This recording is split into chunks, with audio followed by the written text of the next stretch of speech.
Welcome. I'm Rachel Cooper. I'm the Director of Culture as Diplomacy here at the Asia Society. And so glad that you are able to join us today for an exploration and a kind of meeting of the hearts from Burma, from Myanmar. I have had a long relationship with Burma and have been inspired by the music, the dance, the people, but particularly the words of poets, because the words of poets are so powerful. And even when you can't understand the language, you hear some other kind of nuance that is communicated. That's what it is to be human. Today, we're going to hear from several poets, mostly hearing from poets in Burma or who are now outside of the country but are able to share their words, some of who have lost their voices, lost their lives, and the tragedy of what's going on in the country right now is heartbreaking. So where do we come to? We come to the truth tellers, and we find the new ways to listen. And tonight we're going to have both poets reading in English and poets reading in their own languages. And some people have accents that are going to require you to listen, really listen. And some people are just presenting their emotions, and you also need to listen, really listen. I am delighted to be working with Christopher Merrill from the International Writers Program at the University of Iowa, a poet himself, a leader, a visionary, and I'd like to pass it on to Chris. Thank you, Rachel, and thank you all for joining us tonight for what promises to be a remarkable event. The International Writing Program at the University of Iowa has had the good fortune to host a number of poets from Myanmar over the years, some of whom will be represented in works that we read and hear tonight. I've also had the good luck to travel to Myanmar with two of tonight's readers, Brenda Hillman and Robert Hass, who will be reading work from there. When you hear that a poet's name tonight is Poet of No Name, that is simply a way of safeguarding their identity of a living poet. There are any number of reasons why we might want to host such an event, but the sheer number of Burmese poets imprisoned or killed during the conflict which dates back to February, is overwhelming. Poets bear witness to conflict, to the complicated moment that we are all living in, and tonight we get to have the good luck to hear from them.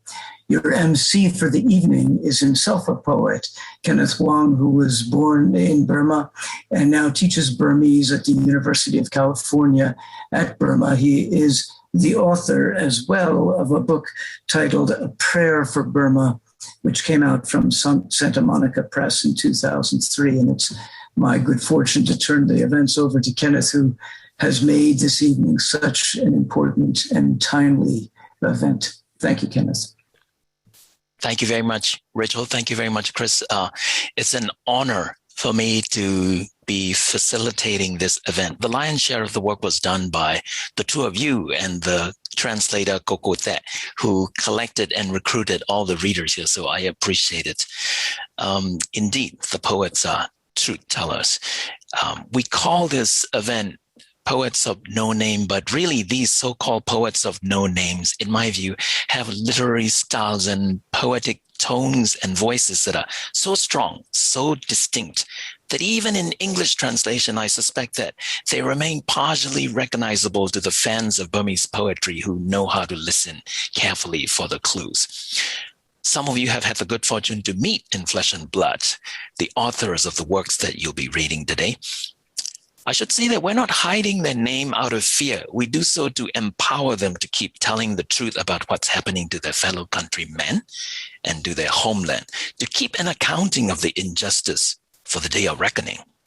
We are naming some of them because they are passed on and are now beyond the reach of torture, detention, or anything the military junta might do to them, or they have fled the country and they are in safe place. When Asia Society put out a call that essentially goes out, my friends, poets, will you be willing to lend your voice to some Burmese poets whose voices have been silenced or muffled? So many of you responded. So many, so enthusiastically, in fact, that I have a feeling that we have a program that may run over time. So without any delay, let's start. I'd like to call on my first reader. The first reader is Robert Haas, founder of River of Words, professor in poetry and poetics at the University of California, Berkeley. U.S. Poet Laureate from 1995 to 1997. Robert will be reading a poem called Myanmar by a poet of no name. So, Robert, welcome. Thank you, Kenneth. I had the opportunity to spend some days with the poets of Burma, Myanmar, some years ago at a moment when something like the freedom of speech and the freedom of an art seem possible. It's disheartening, but also an honor to read their words today, thinking of what a European poet of the last century said, that the words of poets will outlast the tyrants. This poem by a poet of no name is called Myanmar. We live in easy prey for the empire. Numberless zero, that's us. They tell the generals what to do. The guy who told the gang to stage the coup was very gong-si, but not fa sui. It's the year of the ox. We are boxed oxen, billed for the kill. If you miss the brain, aim at the heart. The bullet blows your life off. The bastard sun rises also. I'd rather the world not issue statements. Let us be killed in peace. Die in front of your life. A stepfather who points at the gun at least once every whim is a good stepfather. The landscape is bloody fucked. The train sinks you in the drain, slippages in the slaughter, folks marching along vast stretches of emptiness, heading toward martyrdom. Don't forget what your body looks like when you are nowhere near around your body. Cots in the nursery caged like coops, cut down where the generation would normally be. Even flags flying at the UN make Myanmar a fucking farce. If it's time to die, we get bullets. They taste sweet to us. They taste sweet to us. The guns are glowing. They point at us. Pick up your body. Hey, guess what? What? I've learned how to be shot and killed. Damn, why does some have all the luck? The person whose head exploded laughed at the bullet as the country fell. What could the world do? Scavenge for loot? Slipped dreams. The sniper looks great in uniform, and the flag looks fucked too. Nobody enjoyed their own deaths. Time to rise up, but better get used to mayhem too. Thank you so much, Bob. That is incredible. These are the sort of words that I imagine we wouldn't have any trouble making outlast tyrants. So the next reader is Kemma. Kemma is a fellow Burmese person from the same place that I came from. She was banned from Burma for writing about human rights, and she was sentenced to 10 years in prison at the age of 22. She's now a columnist for Samsonia Way magazine, and many of the Burmese people might recognize her voice because she also serves as an announcer at Radio Free Asia. Kemma is going to read in Burmese a poem titled Lechan Aka'ata Shintan Neze Atete by a poet of no name. Makema, please. Hello, everybody. Thank you so much for having me here, and I am very happy to be part of this event. At the same time, I am so sad to be reading of my people suffering terrible situation and lives. Okay, I am going to read the poem named Lechan Aka'ata Shintan Neze Atete. Nyanya soyin malongjo mu ha Thein bout ka chang jit nede nyalong tseau. Kho chang kho wet wen yauk la le. Ja ne ja klee ngo tan, te so tan, khwe hong tan, chang aw tan. Atan twe sait tong. Amo khong auk kaung kin auk ka ai'n ya a sauk wu paw. Ngat so tho tan gigi da. Mwe mwe pat pat crossy phat. Ayin nga ja ne ja ma hout de Bohara Tashu Talan ne.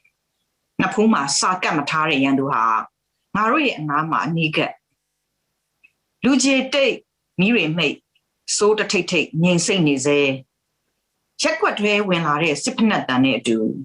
Di nga 2 yauk, hwe nga 3 yauk. Swဲsan, cha san, dai san.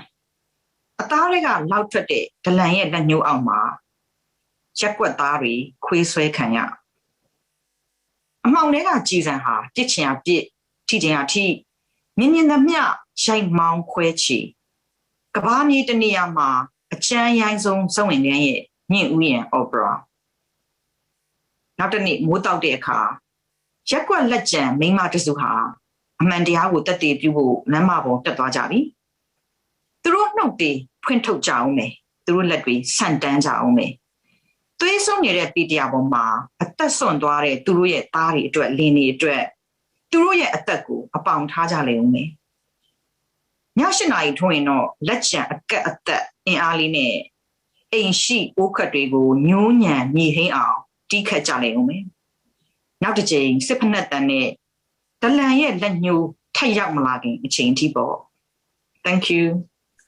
Thank you very much, Makema. That was a powerful reading. The next reader I'd like to call upon is my good friend, Maw Shein Win. Maw Shein Win is a Spring 2021 Arts Research Center Poetry Fellow at UC Berkeley, Poet Laureate of El Cerrito, California from 2016 to 2018. Her latest book is called Storage Unit for the Spirit House. She's a Burmese American. So Maw Shein Win is going to read the poem that you just heard in Burmese in English version. So Maw Shein Win, please. Thank you, Kenneth. Poetry can serve as a voice to express anguish, defiance, solidarity, and collective resistance, witness, and truth. The title of the poem I'll be reading is Residual Lives, and its translator is Ko Thett. I'd like to share Koko's translation notes. Myanmar, under the military regime, has always been a security-intensive state. In times of crisis, the regime steps up to its use of what the Burmese call danan, or informers, to instill paranoia among the populace and break the people's spirit. Residual lives. Come night, insecurity arrives on its toes with a pair of peeping eyes through bamboo mesh walls. Baby cries, sing-alongs, dog howls and caterwauls. All those familiar noises are gone. Between the dome of the firmament and the roofs of our homes, only the crows caw over and over again. Moles, fingers, saboteurs, danan, words that are news to me. Foe has no label written on his forehead, but he is close, very close. In the depths of the night, when all lights are out, everyone must hold their breath. First, the footsteps of the army boots, then the orders. 2 from this house, 3 from that house. Pull 'em down, beat 'em up. Rabid dogs snatch our neighbors. The danan, a finger whose moral flesh is infested with maggots, is there to help. A bullet out of the darkness is blind and will hit a random target. It will destroy everything in its path. In a corner of this world, a most violent plot unfolds out of a tragic opera. Come the next morning, a group of remaining women from the neighborhood take to the streets to witness the truth. Their mouths will speak up. Their hands will stretch. They will pawn their own lives for their husbands and sons who have fallen on that blood-stained asphalt road.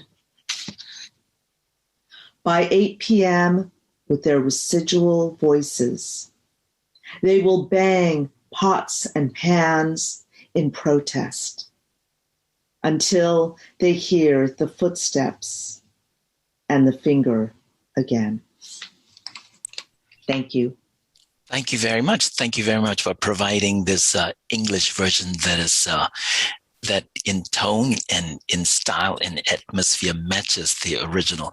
The next, we are going to hear from Joy Harjo. Joy is not appearing in person, but Joy is sending us her video recording as her contribution to this event. Joy is an American poet, musician, playwright, and author, U.S. Poet Laureate. She is the first Native American to hold the title. Her signature project as U.S. Poet Laureate is called Living Nations, Living Words, a map of First Peoples poetry.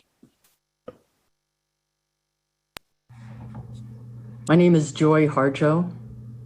I'm a member of the Muskogee Creek Nation, and I'm speaking to you from Tulsa, Oklahoma. Poets are truth tellers. Poetry is a tool to uncover that which needs to be heard, seen, felt, and known, so that we may all rise up together singing, no matter violence or unjust history. That is true in this country, everywhere in the world, including beloved Myanmar. I'm going to read a poem. The author is Poet of No Name. This poem is called The Poet's Dreams. The treasures I own are only dreams.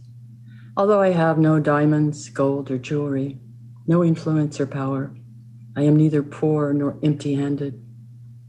I have what you would call hope for the future, a boatload of dreams. My room is splendidly decorated with dreams, fragrant ones on display as in the marketplace. On dark nights, I hand out dreams of life, human dreams with dazzling colors and patterns of diamonds and emeralds. My dreams, you can take them only if you like them. Those who love the future will take them, I know. My only possessions, mere dreams. I give them away and make a wish. May you dream sweet dreams. May you dream sweet dreams, poet.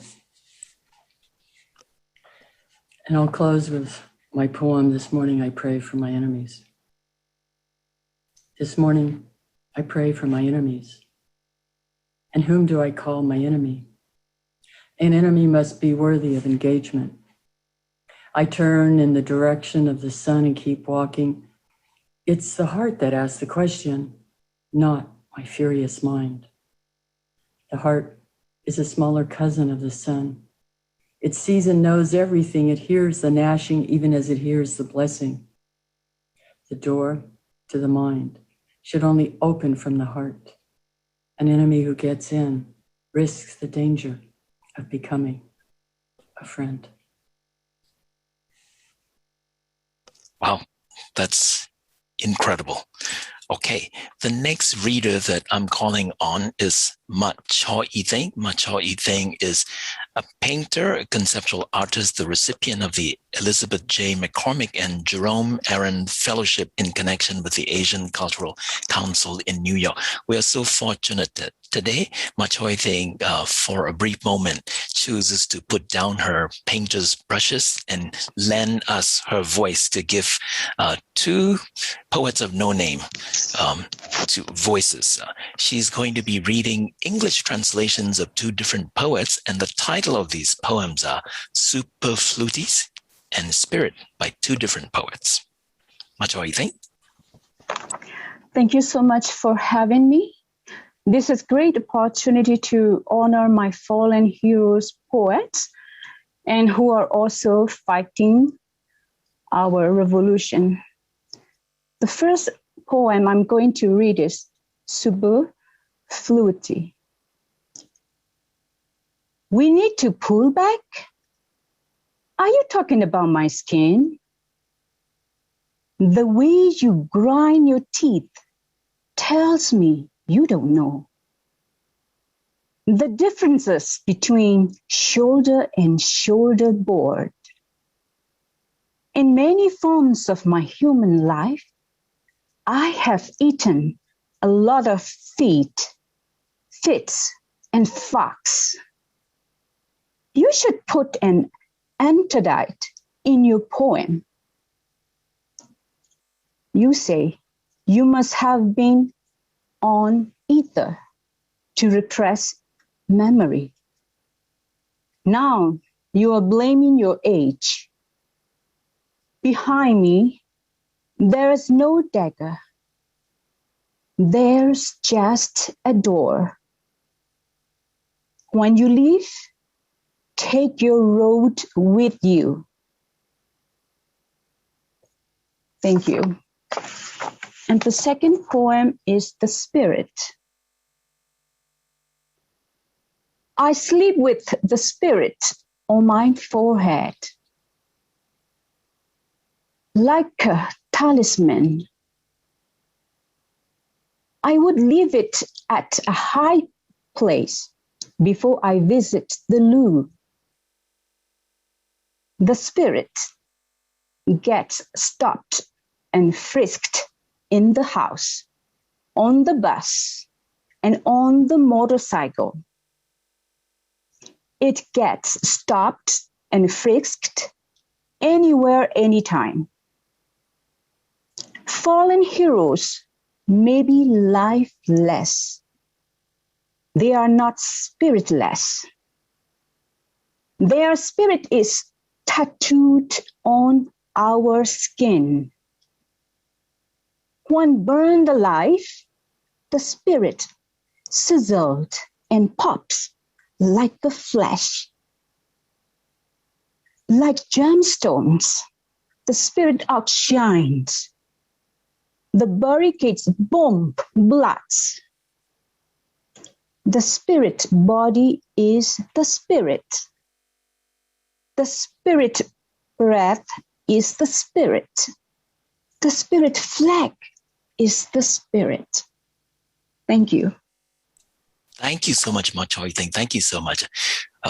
Your voice suddenly is as powerful as the paint that you use as your medium. So I really appreciate your contribution. Thank you so much. The next poet, thank you. The next poet is sending his contribution to us in a video format. His name is Mayyu Ali. Mayyu Ali is a Rohingya poet and author of Exodus, Between Genocide and Me. He is the co-founder and the editor of the Art Garden Rohingya Project online. there is some sort of irony there that he belongs to the persecuted minority that has fled Burma and is now living in exile, but he is in a position where he's much safer so that we can actually identify him and show his video and hear his words from his own mouth. So let's watch him. Hi, I am Mayyu Ali. Right now I am speaking from Kosasbara. This is my pre-recording because I can make live since I live in different time zones. Thanks so much for having my voice.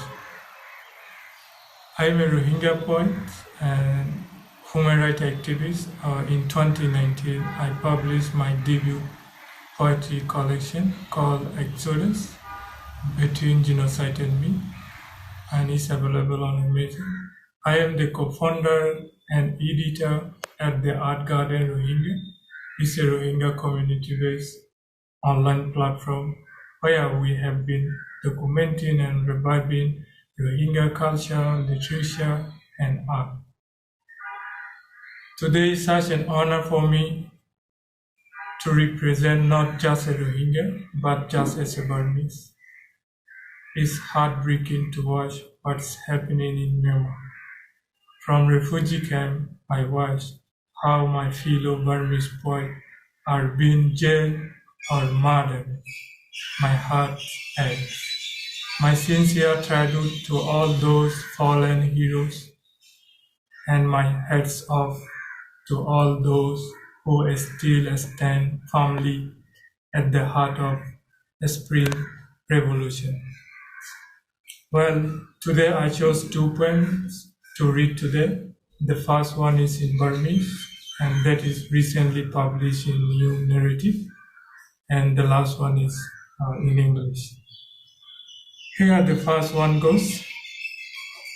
Line lunji mya Yawadi Penji ha Apomu Leingo Learn Sen Tantalo Yaji ha Kenche Gota Pwe Shane Mide Myayi ha the la hop Sisi ne to ye do le Koko Keke Yunta Ato Jam Lai Lunji Miaga to Yake ne to ye do le Chen Chen Kan Kan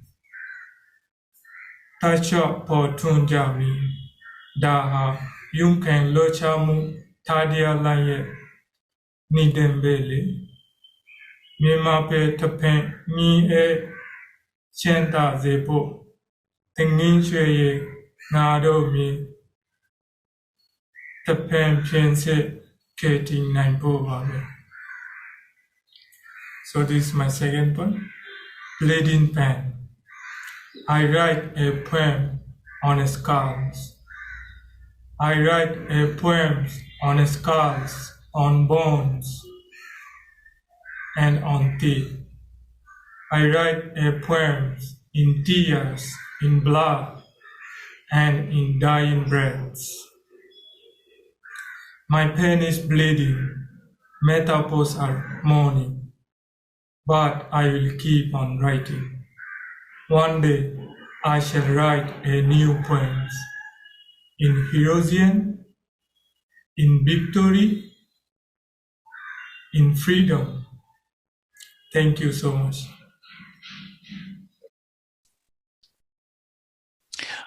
Wonderful.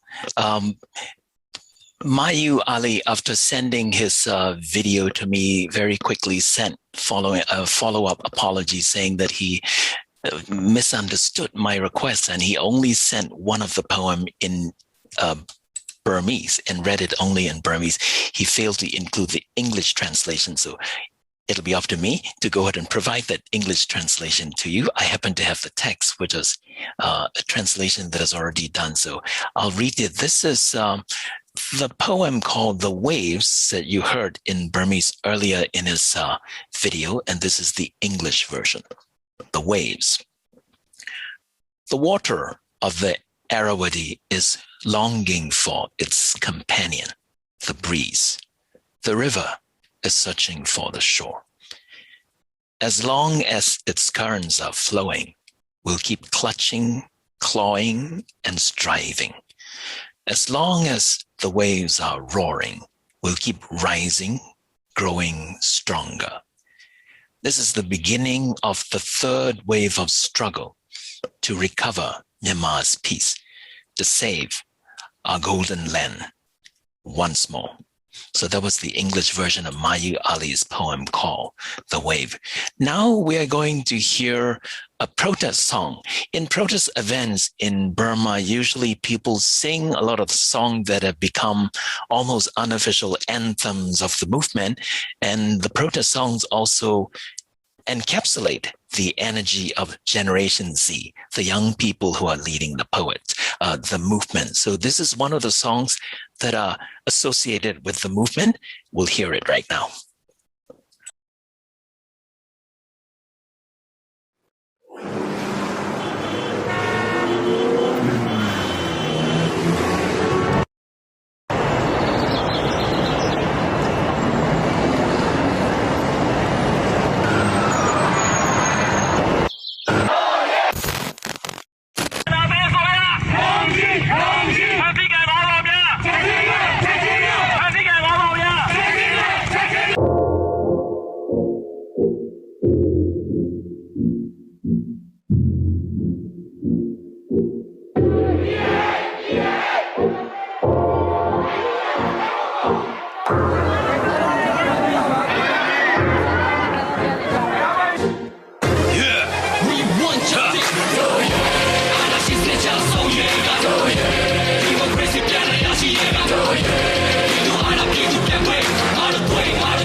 Democracy, Akita Nupina, the Massiman, and Tisonebi, Marola Tama, May, Duanga, Piola Tutua, Pema Mima, Totem, we look on Faka Pula, Pema, Mima, doing a Takunyanga Salma, the Nene Miao, they go. Ana shige along the money take home. Voice loudest, worldwide the Yoma. Shouting a minute, Sammy, no Piami, shouting a Pido, I don't need a hit. Same on time, me, Mango Quilo, Lindsay, Dome, I don't join women. Pido with the Napiame, gonna go to the fighting head. Ana she's just so yeah. Democracy, Yashi, Pido, Ana Pido, Piamway, out of way, out of train, out of hit to it. Just so yeah, democracy, Yashi, you are not people that way. Out of point, out of training, out of hit training.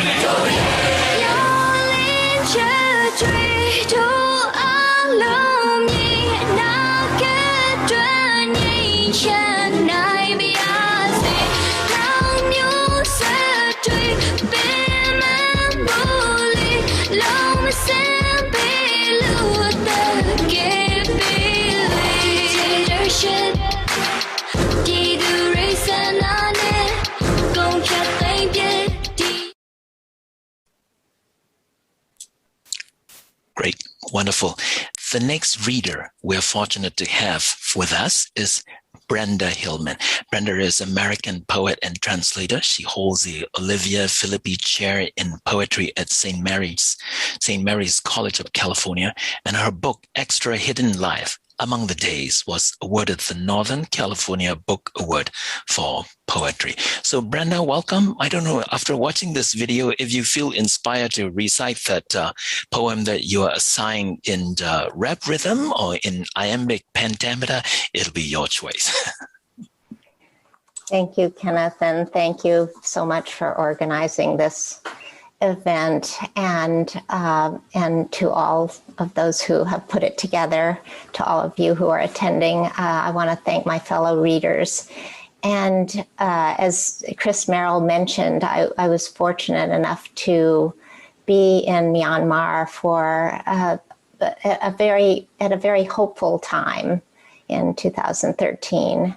Bob and I visited, and it strikes me that while it's extremely important to acknowledge the tragedy and terrible moment that is celebrating the beauty of the country, the people, And as Joy Harjo mentioned, the power of the truth of poetry. We were able to sit with students and write poems together and to talk about the great power and truth of poetry to people who had suffered a great deal for their art. The poem I'm going to read is very inspiring to me.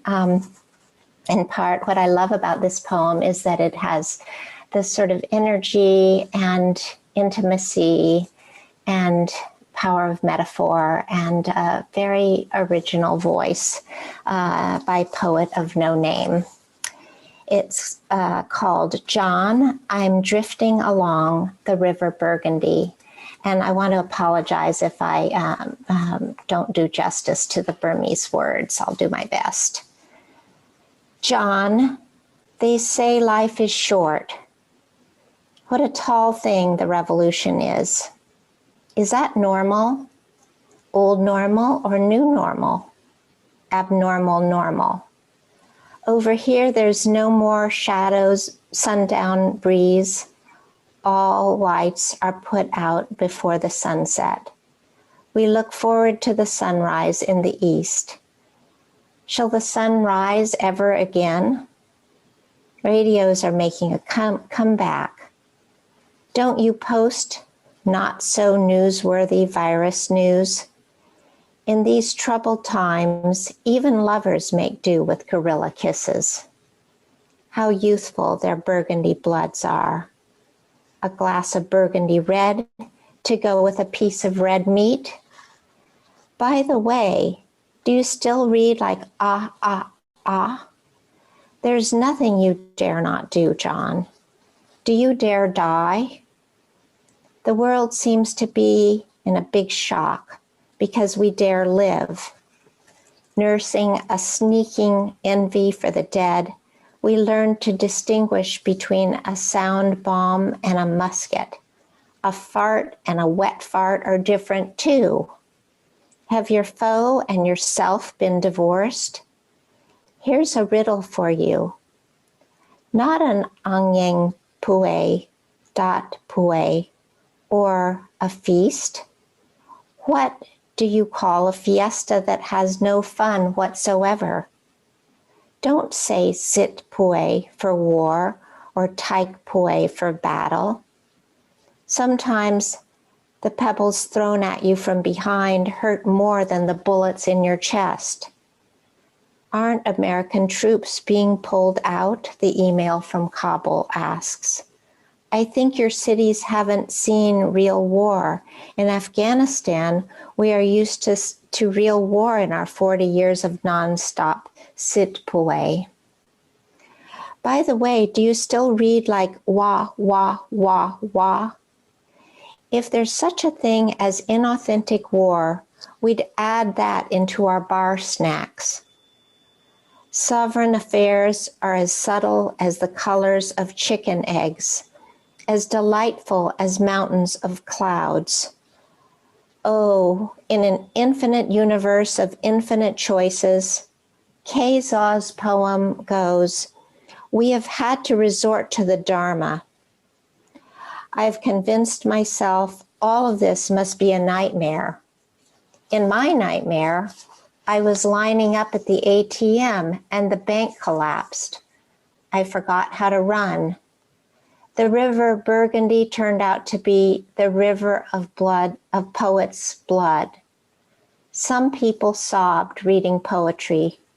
You guys are pathetic softies. I gave them a teary nag, John. Schools will reopen soon. Will the windows of education ever open again? The hands that should hold books hold guns. Stethoscope hands, makeup artist hands, fine artist hands, sickle hands, etc., etc. Look, John, for tools to go back to their rightful hands, for us to reclaim our sleep, our smiles, our families, our free times, our own lives, our sundown breeze, and the souls of those who dared to sacrifice from kleptomaniacs we are trying with our bare hands that have been dropped by diplomats. Day in and day out, we crawl with these bare hands. I send out love to you, poets of Myanmar. Thank you so much. Thank you so much for this wonderful reading.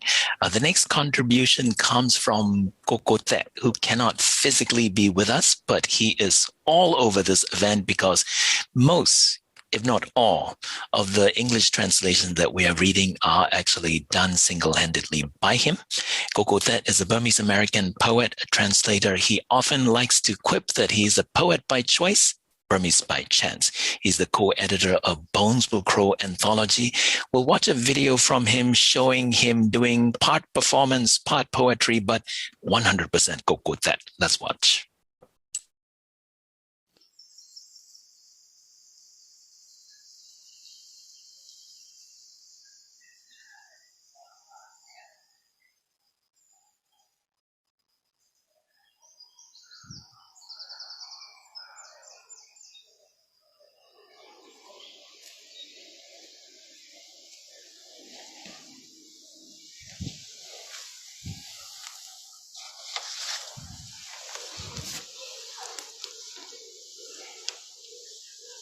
Curfew.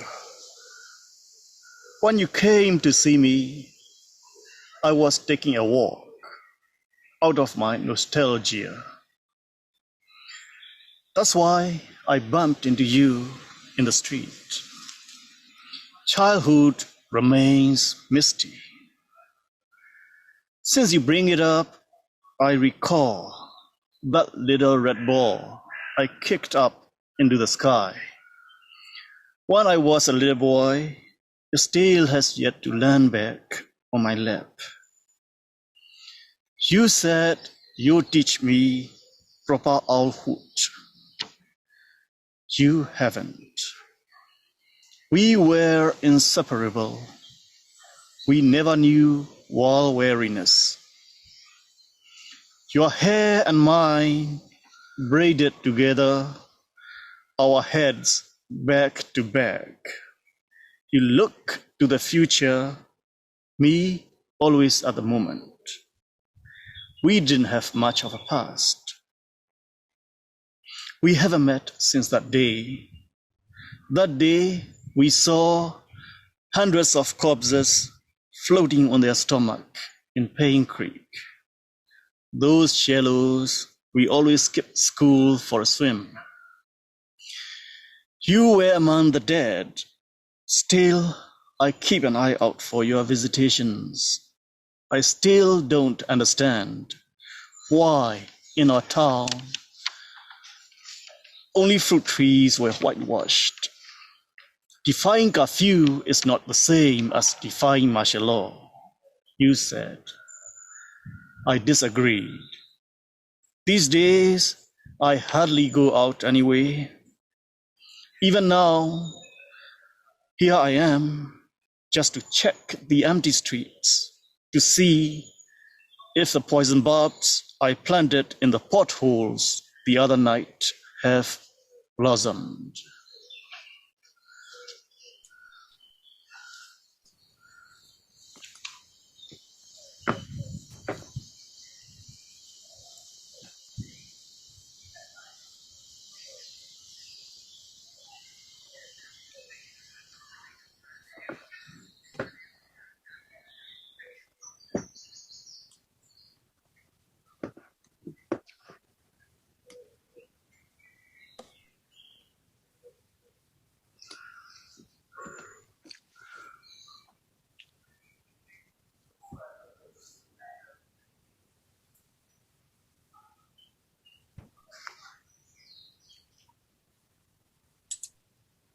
Wonderful. That was Ko Thett, who was responsible for most of the translation.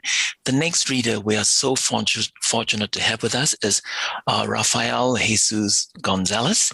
He is the poet laureate of Berkeley's first poet laureate in 2017, the poet laureate of the city where I teach Burmese language. He founded the Mexican and Latin American Studies Department at Lene College, Oakland. So Rafael, welcome. Would you mind saying a few words about what inspired you to write the poem that you're about to read to us? Thank you. I will. I'm going to mention at the beginning that I was born and raised right on the U.S.-Mexican border in El Paso, Juarez, Ciudad Juarez, Chihuahua. So that I grew up speaking two different languages and heir to two different muses who speak two different languages, and more often than not, speak to me simultaneously.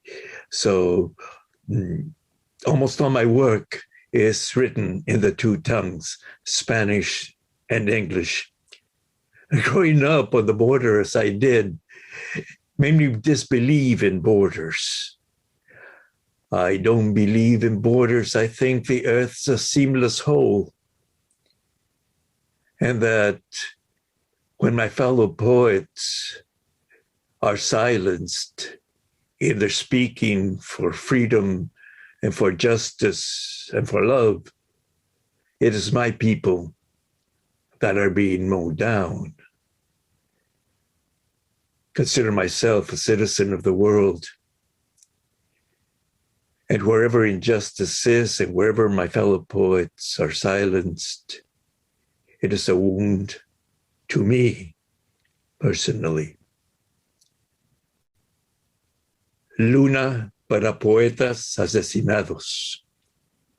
Y lleva un epigrama que dice: creyeron que te enterraban y lo que hacían era enterrar una semilla. Por Ernesto Cardenal, epitafio para la tumba de Adolfo Báez Bonet, revolucionario nicaragüense. Para los poetas de Myanmar y todos los poetas muertos resistiendo tiranía. Inmensa, cerca la tierra, la luna jala las mareas de los mares y de la sangre. En la sombra de la tierra se tiñe escarlata como laca birmana por los atardeceres de la tierra. ¿O será que se ruboriza de furia, partera, madrina de la vida? La sangre de los sumos sacerdotes, los poetas, corre roja en las calles. Pero mátenos y otros se levantarán. Palabras cargadas de verdad, belleza, amor, no mueren. Encienden el pensar y hacen revolución en el corazón. Moon for murdered poets. It carries with it an epigram. In English, it reads, they thought that they buried you, but what they did was bury a seed. And it's by Ernesto Cardenal, and it's of the epitaph for the tomb of Adolfo Báez Bonet, Nicaraguan revolutionary. And it carries the dedication for the poets of Myanmar and all poets killed resisting tyranny. Huge, near earth, the moon pulls at the tides of the sea and of the blood. In the earth's shadow, she is tinged scarlet like Burmese lacquer by the sunsets of the earth. Or is it that she flushes with fury, midwife, godmother of life? The blood of her high priests, the poets, turns red in the street words, but kill us, and others will rise. Words freighted with truth, beauty, love do not die. They ignite thought and make revolution in the heart. And indeed, I think that that is the task of the poet, and everyone is a poet, is to make the revolution of the heart and consciousness for the earth, for justice, and for peace. And that is the legacy that the poet without names leave us and ignite. Thank you. Thank you so much. Thank you so much, Rafael. Your moon, I must say, is bright in any language. I will make sure that I work with Burmese poets and try to get your poem translated into Burmese so that the Burmese poets in the country can appreciate what you have written for them. Beautiful words. Thank you so much. I really appreciate it. The next contribution is from Kinga Tóth. Kinga Tóth is a writer, translator, visual and sound poet, and a performer who lives between Germany and Hungary, the author of Moonlight Faces. She has read for us a poem called What They Carry by a Burmese poet of no name, and she has also kindly translated into Hungarian. So we're going to hear the same poem in English first and then in Hungarian. I have seen them sleep inside women and they are not the husbands.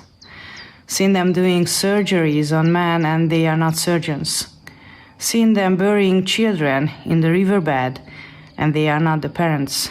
Seen them digging up earth and demolishing old buildings and they are not construction workers or grave diggers. They have flower pot hats and are not attacked by stray dogs. They appear at night.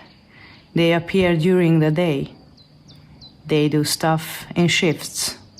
Every object near and around them collides with the air they breathe. I sit in a cafe and list the things they carry. They carry moons, powder skulls, food cans, shrapnel wounds of rainbows, bankers, football players, oil tankers. Their eyes are windows that are small triangles. These triangles can blast the sun and finish us all. And now the Hungarian.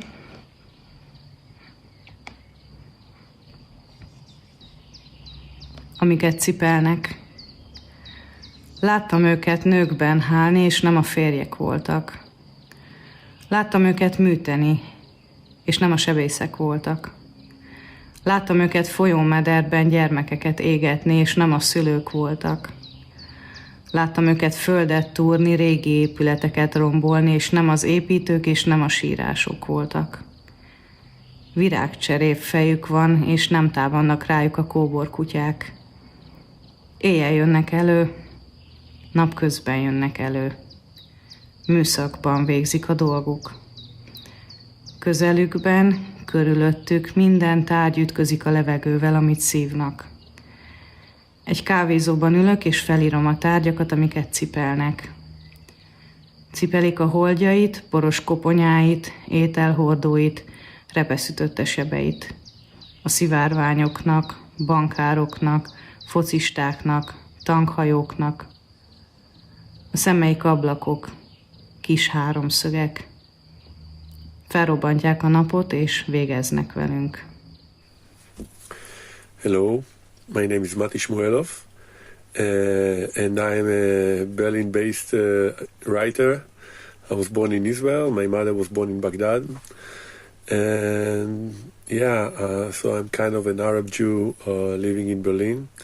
I feel full solidarity with the protest of the Myanmar people fighting for their independence against the dictatorship. My heart is with the people. I was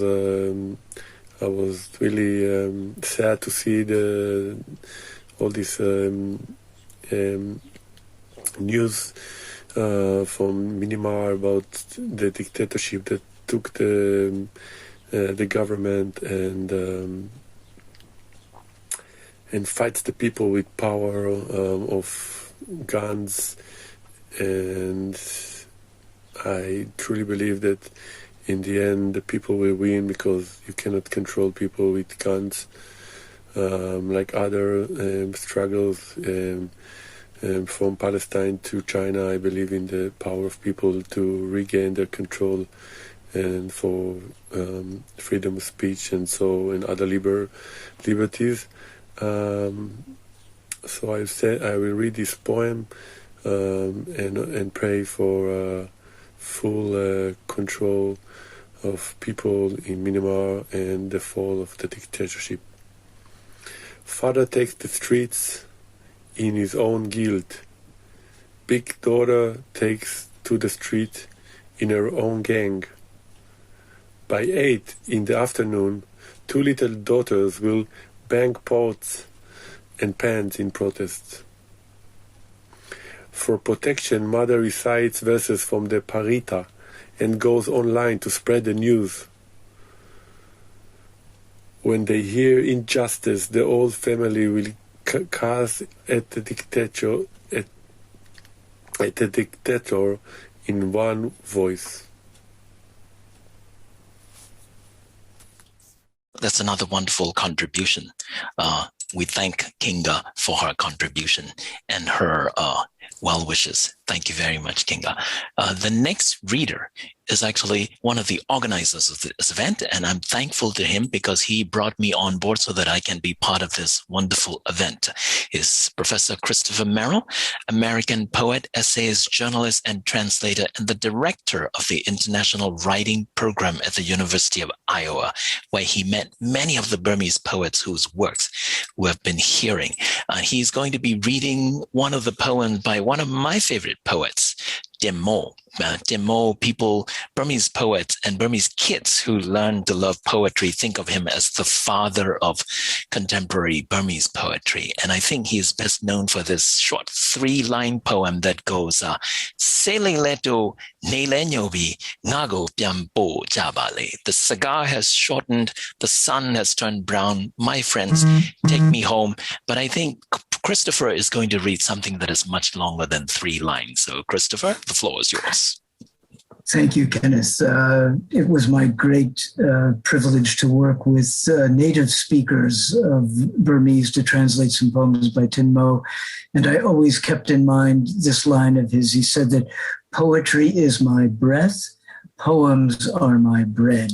And this is his poem, Desert Years. Tears, a strand of gray hair, a decade gone. In those years, the honey wasn't sweet. Mushrooms wouldn't sprout. Farmlands were parched. The mist hung low. The skies were gloomy. Clouds of dust on the cart tracks. Acacia and creepers and thorn spiral blossoms. But it never rained. And when it did rain, it never poured.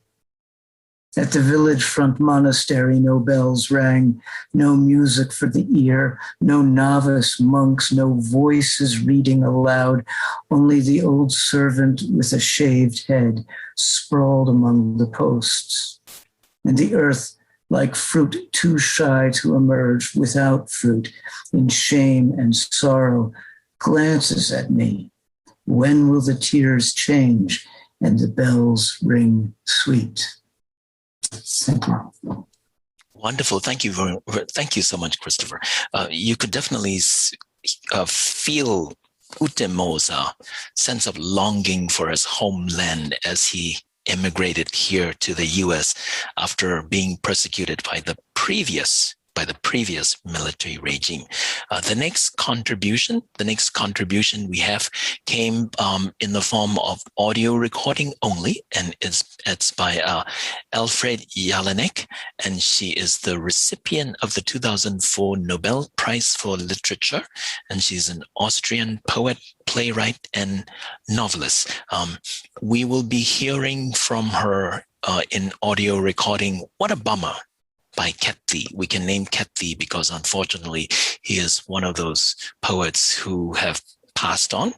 And we will also hear another poem called Elevator by a poet of no name.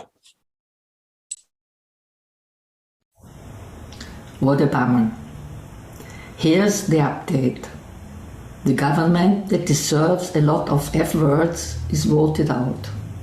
The government we shouldn't fuck with is voted in. People who've lived in the same shithole for so long for a change, of course. Even the spirit mediums, when they want to please their wild spirits, sing Mother Sue must win. Any news? Blackouts and consumer goods prices continue to repress the luckless. Any news? News is we are not chicken anymore. Today's propaganda is a bit more pleasing to our ears. The new government looks honest, or so we think. Yesterday we were spooked by the Stasi. Today it's the lobbyists we must fear. Yesterday we were spooked by the thugs. Today it's the idiots we must fear. One thing in common the thugs and the idiots have: dare you touch our government, I'll club you to death. Yesterday they did club you to death. Today they club you to death on air. What a bummer. I believe the government that deserves a lot of F words reduced us to rags. The government we shouldn't fuck with, we made us rich, hopefully. So I believe. So they too believe. What a bummer. When the idiots gloat over nothing, the dignity of the government we shouldn't fuck with is downsized. A real bummer. I'm not happy. Elevator. The coffin doesn't fit in the elevator. Let's keep it vertical. The body will be standing. Isn't the coffin always too heavy? Shall we put this one on wheels? The coffin pusher wanted. In an elevator going down in a high rise.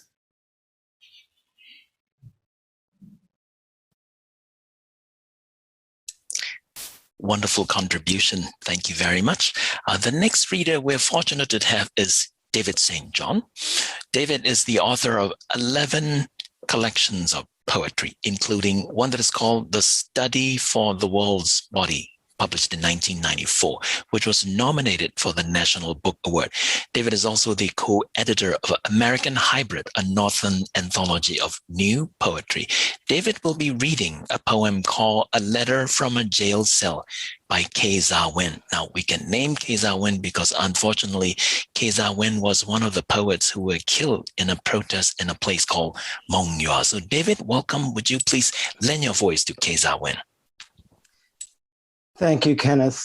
And it's an honor to be here, part of this reading and these extraordinary words by the poets of no name. This poem of Kay Za Win is called A Letter from a Jail Cell. Dear Father, the river whose stomach was cut open has declared war on our tiny house on the bank, hasn't she? Right in front of the house, you must be looking out for someone who will help you with embankment poles to straighten the river, to fill her holes with sandbags. In the murky water, which rises like a bamboo lance, you must be gazing at the sesame plantation, laden with fruits, ready for harvest. You must be thinking, a fistful of rice in your mouth, is about to be fingered out. Maybe you will find solace in religion, contemplating our 5 foes. Maybe you will think of the void a son's labor can fill. 1 son, 2 daughters, and 1 son. The eldest is a poet in prison. The first daughter, a school teacher. The second, a graduate in the kitchen. The youngest, a student. Your poet son, is he even employable as the da you use to clear weed? Forgive nothing, Father, nothing.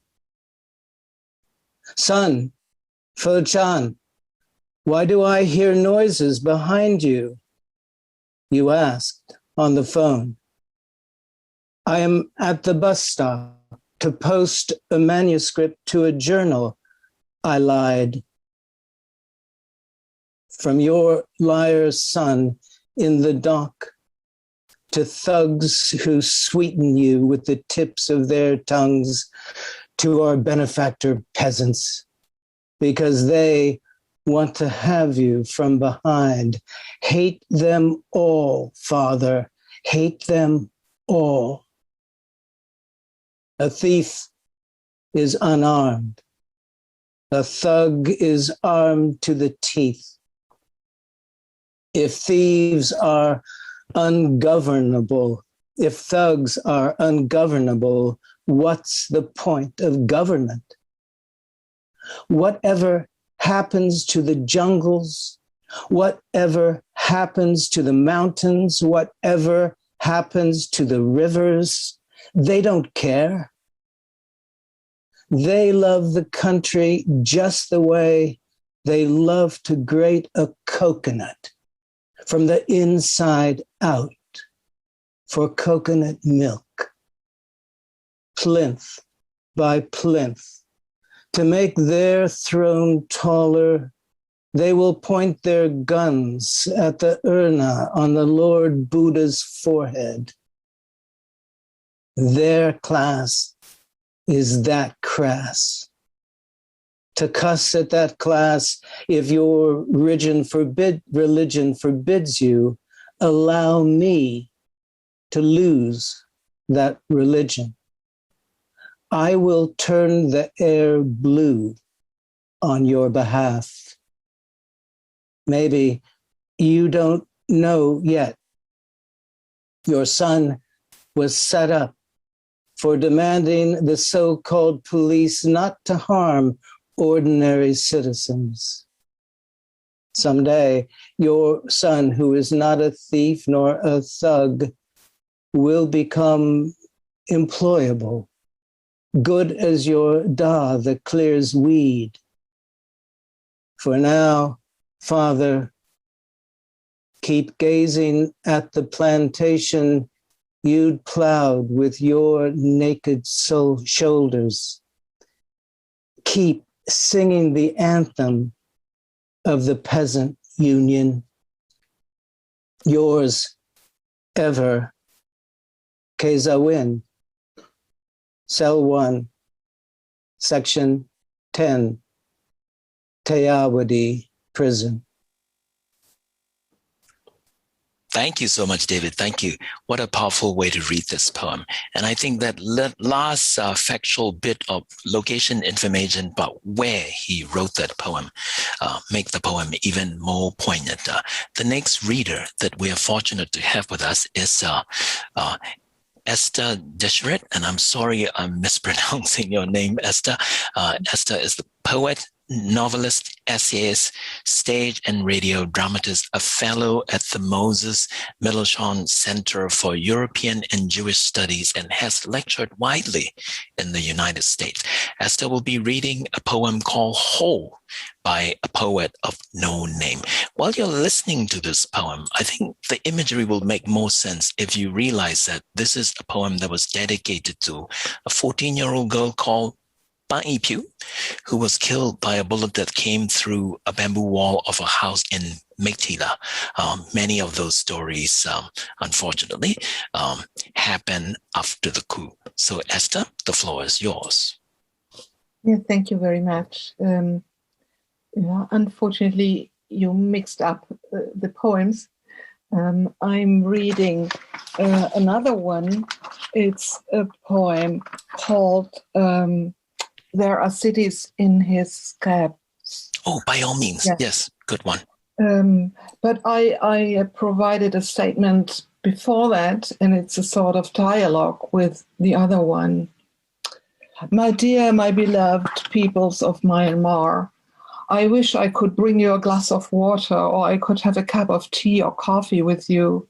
I wish I could meet you in the daytime and could sit with you at a table in a bistro. What else could I do for you? Could I give you a newspaper? I'm reading the New York Times because I can't read in your language. I cannot read in your language because violent storms have blurred the letters, although everything has been written rather clearly. And so I have to lend you this newspaper of mine and also my words. So please help yourself. Take as many as you think you could use. It seems to be a given that where you live, words do cost a lot. I admire the fact that you use these words, nevertheless, and of course you prefer your own ones. Sometimes you have brought words as gifts to people who looked like they would have run out of them themselves, and they enjoyed your gift and shared it with others, so even more people could benefit from it. The words became like flowers and flourished without having been asked to do so. In this sense, I do believe that you are rich in words. Your richness doesn't diminish, although there are others who want to either possess this for themselves or want to destroy it. They will not succeed. I also could be the case that the thieves who stole your words will have such a hard time swallowing them down that they might perish. Like those who do not associate ballot papers with votes, who don't associate votes with voting. Instead, they think they can bind the act of voting with that of falling silent and being mute. But no one will eat up one's own ballot papers, and even if they are burned, still they will have been there. That's what we all know. Please accept my few words as a gift. And like I said, it's like drinking coffee with you or just reading the newspaper. And yeah, what I forgot to tell you, in those days, do you remember? Once you took photos. I made some prints out of them and offered these to a newspaper in Europe. They paid some euros for that, and I wished it would have been more, but I will hold on to it for you. I want to hand over the money to you in person. I do hope I can hand it over to you in person. And please go on sending photos. Go on. I especially enjoyed the one where students had apparently started to write their own textbooks. And now, there are cities in his scraps. It's a school for the children with no tongues who were born to tongueless mothers. Eine Schule für Kinder ohne Zungen, geboren von zungenlosen Müttern. The school teaches only one subject, patience. Patience is the greatest virtue in life, say the fathers who can speak.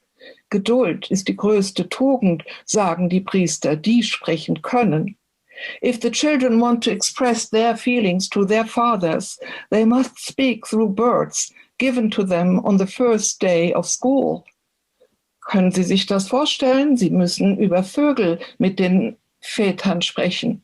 But these birds are not the talking animals like those from children's stories. They relay the feelings of their young masters by making various noises. One child who starts going to school receives a sparrow from his father. Einer bekommt einen Spatz von seinem Priester. This bird is different from the others. Dieser Vogel ist anders. It grows so fast and so large that within a week it becomes the size of a house. Das wird so groß wie ein Haus. The first time it makes noises to relay the boy's feelings to his father, it is so loud, the father goes deaf. A boy has scabs that itch and ache.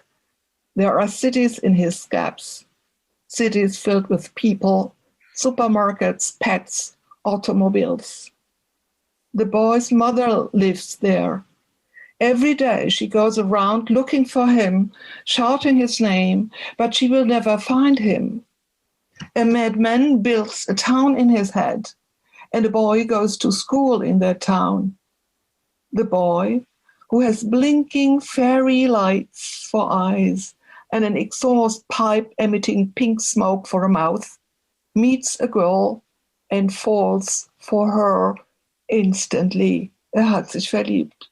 There is a tree in the boy's head, and birds resting on its branches are his dreams. His friends shoot the birds down with slingshots. His parents cut down the tree with a chainsaw, and the girl doesn't love him back. Wird nicht geliebt. One night, the boy sneaks out and burns down the school. The flames snap at the night sky with their exquisite teeth. The last was from an unknown author, unknown, not really a poet of no name. There are cities in his scabs.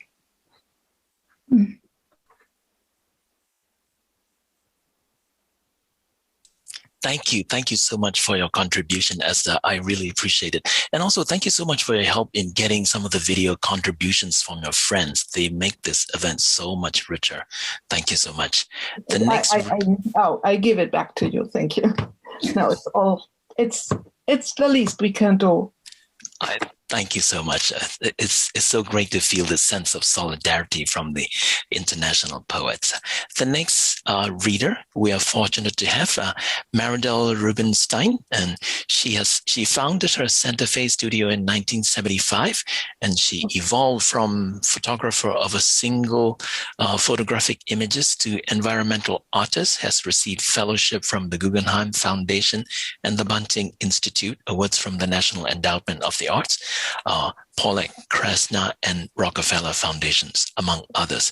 Maridel is going to be reading two poems by two poets of no name called Interview with the Skylark and Stars of Spring. Maridel, welcome. Hello, everybody. Thank you, especially Christopher, for inviting me to this heartbreaking and beautiful event. And I'm here thinking of the brave artists and poets that I met with over a decade ago in Myanmar, just as they were coming out of this second wave of awful darkness, and we're on the cusp of a time of freer speech. And I'm just praying for all of their safety. So as Kenneth said, I'm a visual artist with a longtime home and studio in New Mexico. But over a decade ago, I was a university professor in Singapore up until the present, almost the present. So back in New Mexico, a friend who had traveled many times to Myanmar invited this particular poet of no name, whose two poems I'm going to read. He invited him to New Mexico to give a reading, and I was delegated to show him around. And we instantly bonded, are still great friends. And when I returned to Singapore back then, he arranged for me to come visit artists in Myanmar and to give a talk, artists and poets. My airplane was late, and when I finally arrived for my talk, this poet had invited a large roomful of very eager artists and poets who had patiently waited to tell me their unspeakable stories. And then I was invited to so many studios. A year later, I was able to arrange an exhibition of some of these artists in Singapore, and this poet was not able to come, so I opened the ceremonies with his poetry. I'm so thrilled to be able to read him aloud again and pray for his safety. So, an interview with a skylark. Misty nights full of nightmares, singing unrhythmic songs of distorted pieces of colorful farmlands, having been bouncing on edge of realistic rhymes of lost lives. In the water, on the tree, in the ditches, in the noses, in the ears, on the eyelashes, in the mouths, in the ditches, in the streams, in the rivers, all subjects are lost, deleted and displaced in grammar of the darkest hours on blades of blindfolded lives in hellish depths. Utensils and backpacks, walking villages, running forests, roaring boats, quiet cities, hopeless ladders made of wood, faces in faces, hands in hands, legs on earth, eyes on doubts, mouths on hope, life on uncertainty, future in wind.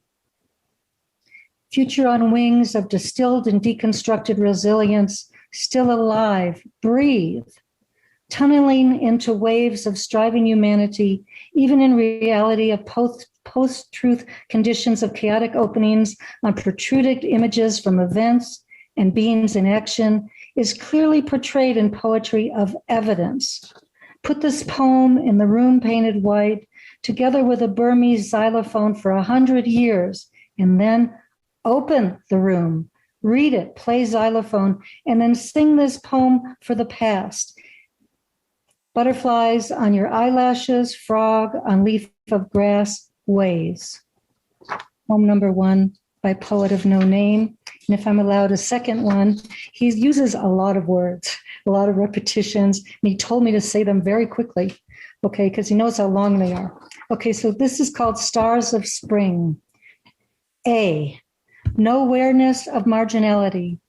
The darkest moment is born out of the darkest moment. No wonder institutes. No universal grammar and subversive subconsciousness, floating open secrets on waves of clouds. B, this is a page. When there is no space for uncreative simplicity, pagan conceptualist appears to be born free and framed. C, dawn is not dawn is dawn, is not dawn is dawn. Night is not night is night, is not night.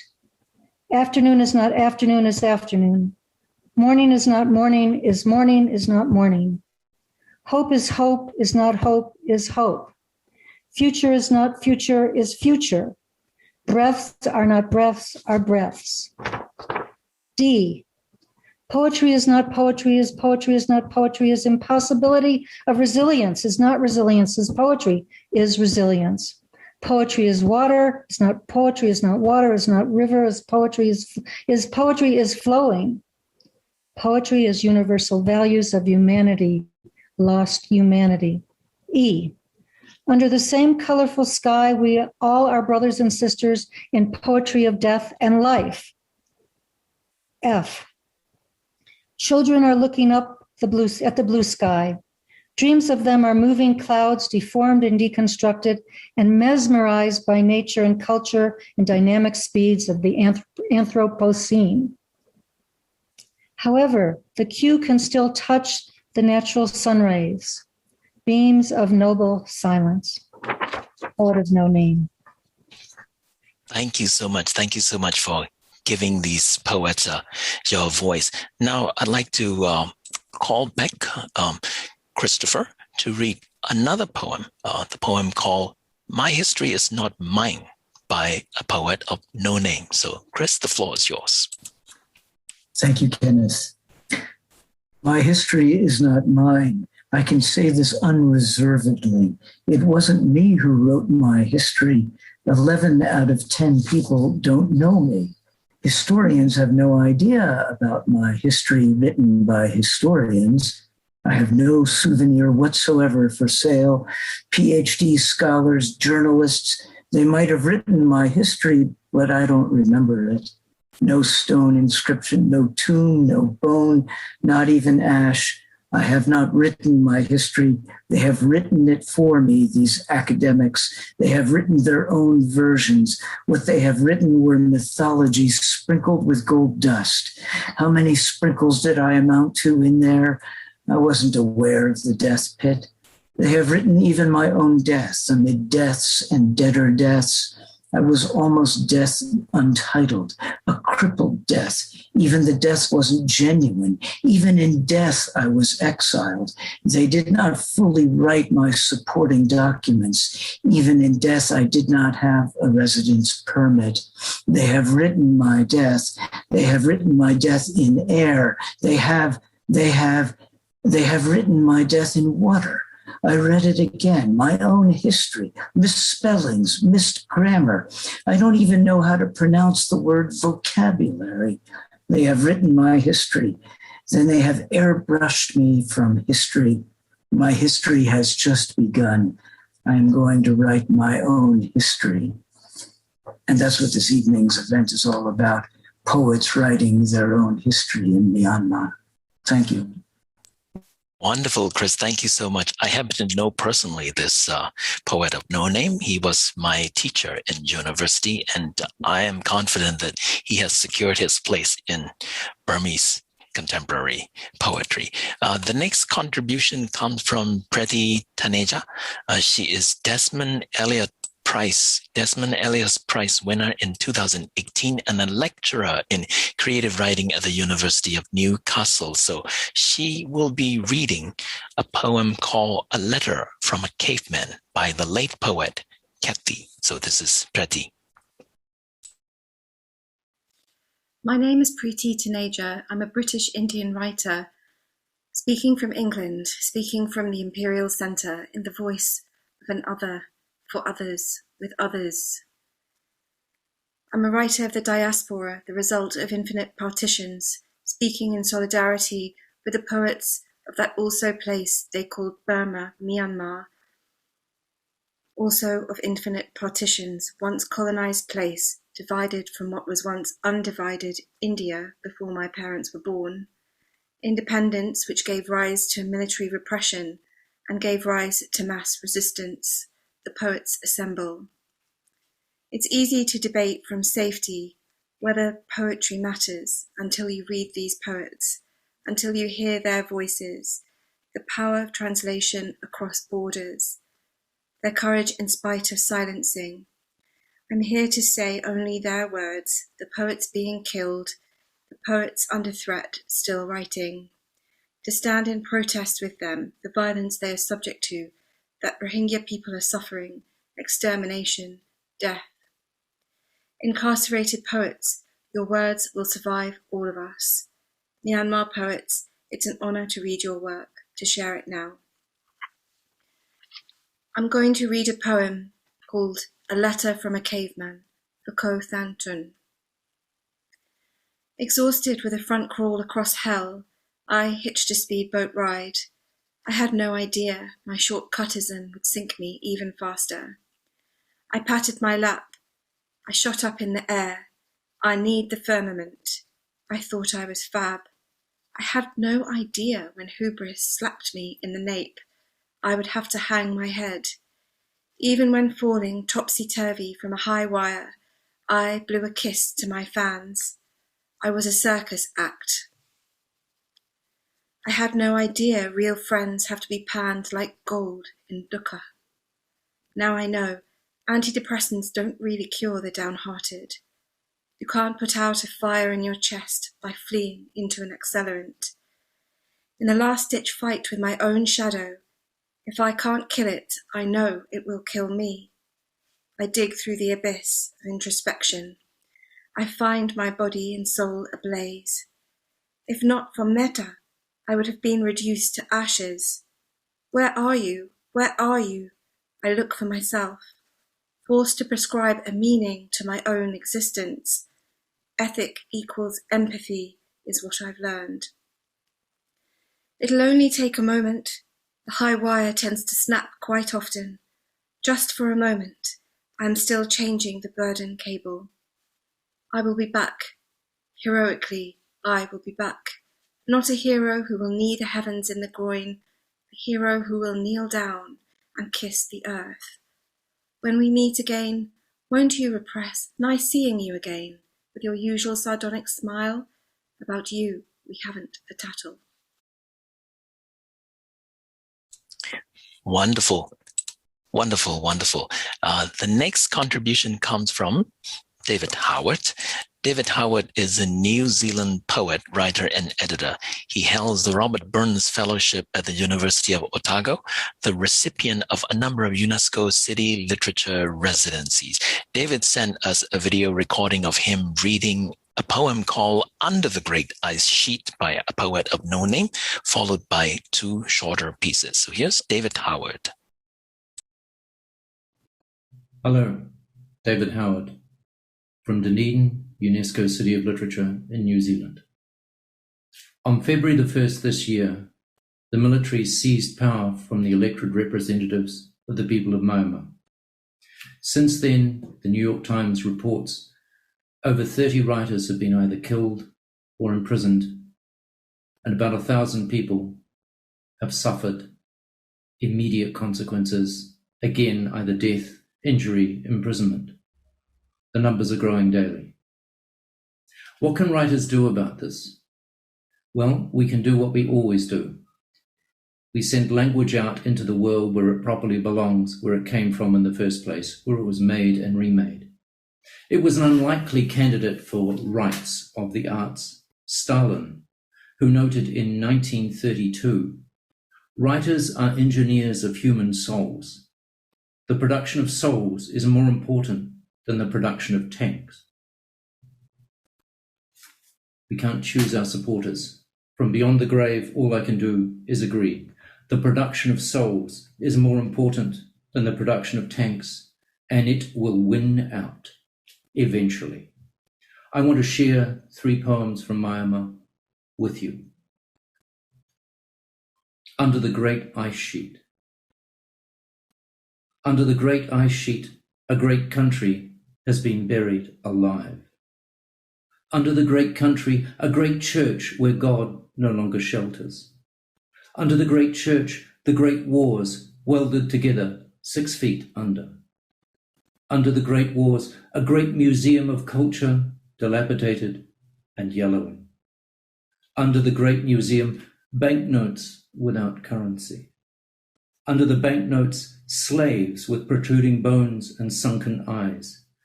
Under the slavery, a Stone Age cave sealed by stones. Under the Stone Age, regressive evolution. Under the evolution, the ocean, the mother of Mother Earth, who died in labor. Under the ocean, a great ice sheet. Unanticipated, under the great ice sheet. My second poem from Myanmar. Broken Mirror. I wake up to the speaking mirror, to the tragedy, the scare of the hitting bullet. I cannot dare to look at the mirror, looking at the mirror, looking back. The bullet flew towards my head. I ducked down and ran. The bullet smashes the mirror, shards scatter over the floor. Breathe. Today I see the mirror in the taxi window, in the barber's shop. And finally, strangers. Words are imperfect signifiers, or a word is a perfect signifier. I don't know yet. Me and my language are worlds apart, so I'd rather not use words. Unable to create understanding, language cannot serve as a bridge to the heart. You'd better not breathe a word. You might be misunderstood. Music unplucked on the harp is sweeter, they say. Don't let me get caught up in disputes, in arguments. You retract your words, I'll take care of mine. Let's live like we were strangers. All I can do is wish my colleagues, my comrades, my brothers and sisters courage, hope, and ultimately the joy that language brings. Thank you. The last item in our lineup comes from Mathida. Mathida is a Burmese writer, author. She's also a surgeon, but these days she seems to be using her words more to dissect the human rights violations in the country because she's a human rights activist. Mathida's appearance is a bit of an unusual appearance that probably needs some explanation, even though she appears in a video in an identifiable fashion, so people might be concerned about her safety, but the truth is she told us that she is in a safe place, so she feels comfortable appearing in person. That is the reason we are running the video as it is. So here's Mathida reading a chunk of her book called We Won't Give Up. Good day, everybody. I'm Dr. Mathida Sanyong from Myanmar. In 2009, I finished writing a documentary fiction while I was at Brown University.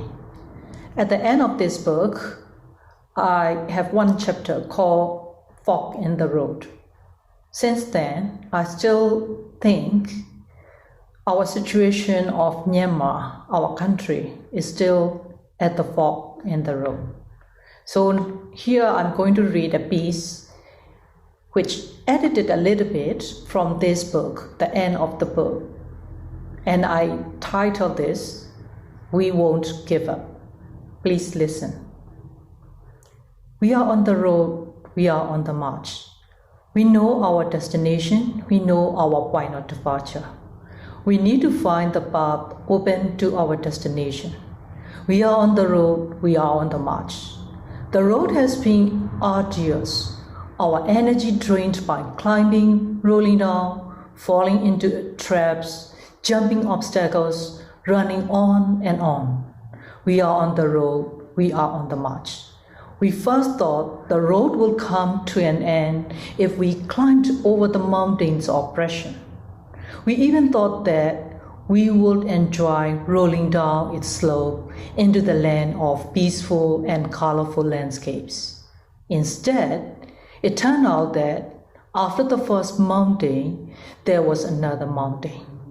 We had to leap up and run again, not walk, to cross the deep chasms. Later, a new generation inherited the road, but not the peace. All of us are still climbing.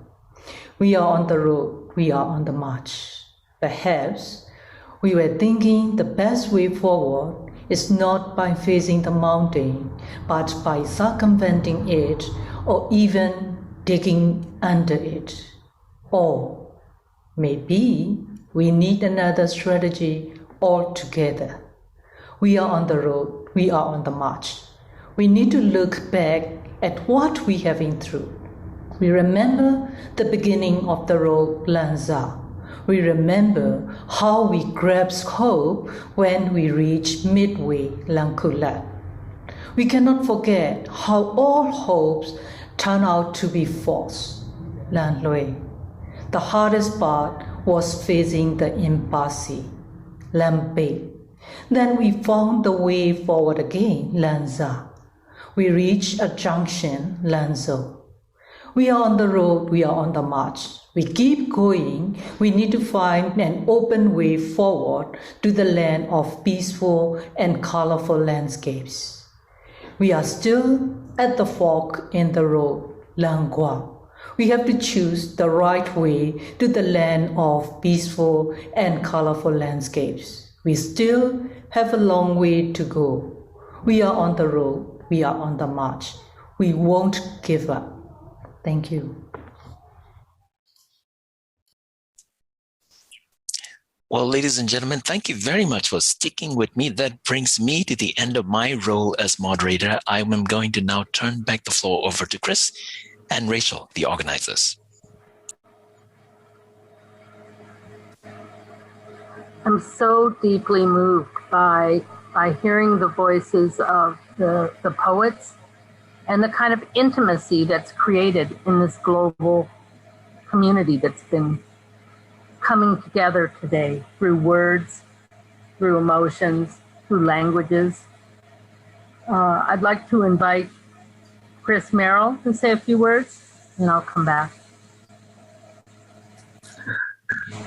Thank you, Rachel, and thank you so very much, Kenneth, for your expert and beautiful emceeing of tonight's events. Bob Hass at the beginning of the evening said that the words of poets will outlast the tyrants, and I think we've been given a terrific demonstration of that tonight. And I thank you all, poets, writers, artists in the audience, for joining us for this celebration of Burmese poets, and hope that when we approach that fork in the road, as Dr. Mathida suggested, we make the right decision and go the right direction home.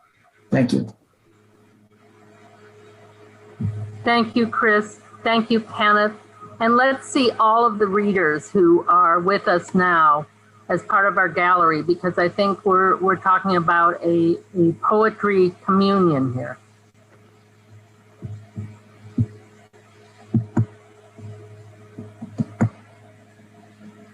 So thank you all on behalf of University of Iowa and the Writers Program and the Asia Society. We will continue to do work on Myanmar, on Burma, with Burmese artists.